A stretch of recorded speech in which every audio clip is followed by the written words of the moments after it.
Hey, how's it going? Quincy Brannan from the Brannan Law Group. We make people single.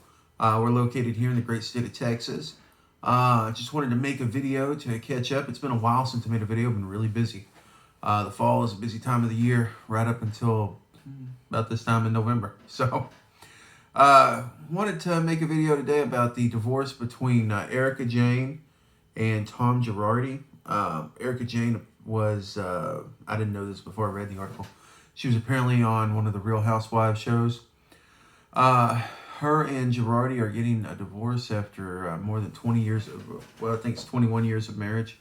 Doesn't really indicate, it just broke, so there's no indication as to why they're getting a divorce. Looks like she filed for the divorce. Now, typically here, not only in the state of Texas, but everywhere in the United States, it's typically the women that file for divorce more than the men. Not 100% locked down on why that happens. It just does. It ranges. Sometimes it's because of dissatisfaction. Sometimes it's because of infidelity. It just depends. But by and large, women do ignite divorces more than men. So, what are we talking about here today? It was brought up in 2018 from Erika Jayne that she did not have a prenuptial agreement with Mr. Girardi. So, what is a prenuptial agreement? Well, by and large, most people in the United States, and I guarantee that a lot of you watching this would probably think that a prenup is something that the rich have to have. It guards them against losing their assets and property that they had before.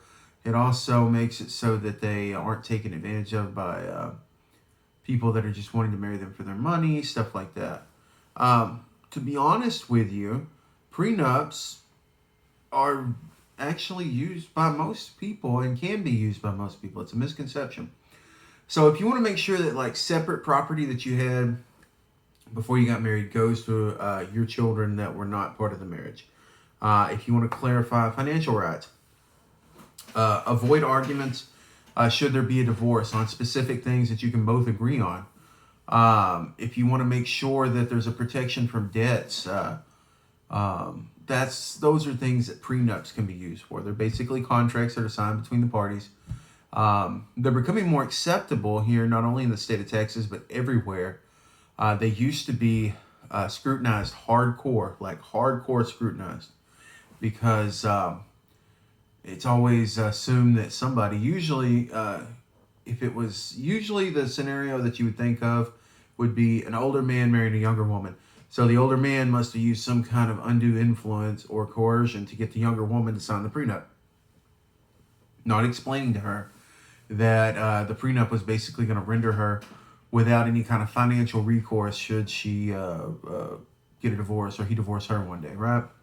That's the typical scenario that may come to your mind. That's a little specific, but to be honest with you, before I was a lawyer, that was a scenario that came to my mind. However, that's not the case. Okay, it's evolved. Prenups are used not only by the mega rich, but by middle class, people in poverty, everyone. The whole spectrum of human existence on the socioeconomic spectrum. A prenup is probably a good idea if you have specific things that you want to accomplish in regards to your marriage. Now, of course, you're not planning for divorce, right? No one ever plans for divorce. You get married, that's the furthest thing from your mind, planning for divorce. But the reality is it happens. And you want to make sure that you're taken care of, right? If you have any questions, see our information in the doobly-doo down below. We hope that everything's going okay. 2020 has been a rough year for everyone, but just stick in there and grind it out. As always, give us a call if you have any questions. Have a good one.